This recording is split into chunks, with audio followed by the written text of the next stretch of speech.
Bonjour à tous, j'espère que vous allez bien. On se retrouve pour une petite vidéo sur le potager d'une question qui m'est souvent posée, c'est est-ce qu'on a besoin de faire une rotation? Est-ce que moi je fais une rotation des cultures? Alors je vous ai déjà parlé de ça en début d'année. Tout dépend. Tout dépend de la façon que vous avez pour jardiner. Tout dépend la grandeur de votre potager, mais est-il nécessaire de faire une rotation de culture? Pas vraiment.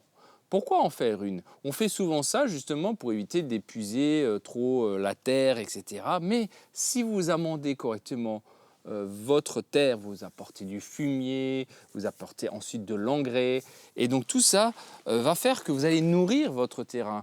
Donc vous n'avez pas forcément besoin de faire une rotation de culture. On le faisait à l'époque, oui, nos ancêtres faisaient ça. Pourquoi? Parce qu'ils n'avaient pas à disposition, comme on a aujourd'hui, d'engrais. Alors engrais, hein, c'est pas un gros mot, je le rappelle, hein, engrais bio, du fumier à tout va. Voilà, aujourd'hui, vous allez dans une jardinerie, vous achetez des sacs de fumier de cheval et vous avez tout à disposition, des petits granulés comme je montre également. Donc c'est vrai qu'à l'époque, ils avaient pas ça, donc ils faisaient un peu plus de rotation de culture parce que c'était beaucoup plus compliqué. Aujourd'hui, l'industrie fait que on a des produits, produits bio, hein, je parle toujours, hein, à disposition beaucoup plus facilement. Et notamment, moi, je ne vais pas faire, par exemple, une rotation de culture de tomates. Pourquoi? Parce que j'ai une structure. Je ne vais pas m'amuser à chaque fois à la démonter ou à la déplacer et parce que j'ai un trop petit jardin. Donc non, moi ça fait 6-7 ans, 6 ans que mes tomates sont ici. Vous avez vu mes quantités de tomates et que chaque année je réussis mes tomates. Malgré cette année, c'était très difficile. Voilà, le temps n'était pas au rendez-vous, mais j'ai quand même eu pas mal de tomates. Donc non, c'est pas une nécessité, encore une fois, hein. Je sais peut-être que d'autres vont se tirer les cheveux encore une fois, mais il faut dire cette vérité aussi, ce n'est pas nécessaire. Alors si vous pouvez le faire, faites-le, c'est beaucoup mieux, mais il ne faut aussi pas faire qu'une simple rotation de culture. Aussi là, il faut aussi rajouter, si vous voulez, faire des engrais verts, etc., pour que planter autre chose, hein, ça c'est important aussi, hein. Donc ça, il ne s'agit pas simplement d'une année mettre des tomates, après mettre des pommes de terre et après mettre des concombres, hein. Il faut aussi derrière avoir un suivi, mettre de l'engrais vert, etc. pour nourrir de nouveau voilà, le sol, etc. Donc c'est très important aussi de faire ça, pas uniquement changer. Alors la rotation des cultures peut être bien également, hein, pour éviter les maladies et les ravageurs, hein.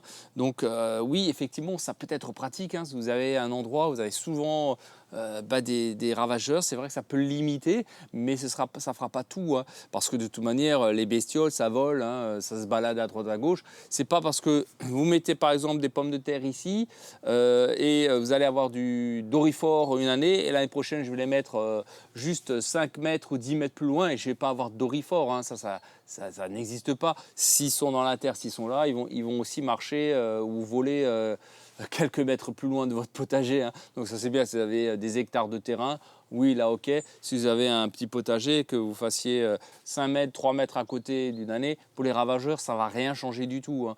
Ils savent très bien marcher, hein. Et ou voler, hein, ceux qui ont des ailes. Donc non, la rotation n'est pas nécessaire, hein. Moi je ne le fais pas parce que j'ai un trop petit jardin. Si vous avez un grand jardin, vous le faites bien sûr, hein. C'est pas négatif, attention, au contraire, c'est même mieux.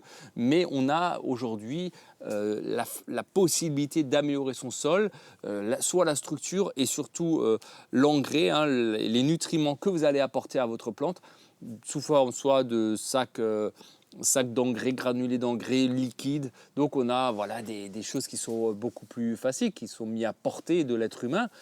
Pourquoi s'en priver, hein? Voilà, il faut de toute manière faire une compensation d'engrais parce que de toute manière, vous n'aurez pas assez de légumes si vous n'apportez pas d'engrais à vos plantes. Donc moi non, moi de mon côté je ne le fais pas parce que tout simplement à cause des méthodes structure à tomates, voilà, c'est quand même un sacré structure. Je vous avais fait une vidéo d'ailleurs là-dessus, hein, comment faire une structure à tomates pour 3 fois rien. Donc je verrais mal ça, ma structure maintenant, la mettre ailleurs ou faire quoi, des concombres ici, mais là je vais pas mettre sur 10, je sais pas, 10 mètres carrés des concombres, ça ferait beaucoup trop pour moi. Donc non, voilà, c'est une question aussi que ce soit pratique pour moi. Voilà, bon, en tout cas, oui, si vous le faites, c'est mieux. Si vous le faites pas, c'est pas grave. Amendez, hein, ramenez du fumier de cheval pendant l'hiver et après, courant saison, des petits granulés, engrais liquide et s'il n'y a pas de problème, vous aurez des très beaux légumes, ne vous en faites pas. Voilà, j'espère que cette vidéo vous aura plu. N'hésitez pas à liker, à vous abonner. Si vous avez des questions en commentaire, je n'hésiterai pas à y répondre. Dites-moi aussi si vous faites de la rotation de culture ou pas. Voilà, les deux, c'est bien d'échanger ensemble. Et je vous dis à très bientôt. Prenez soin de vous. Allez, à très vite. Ciao, ciao.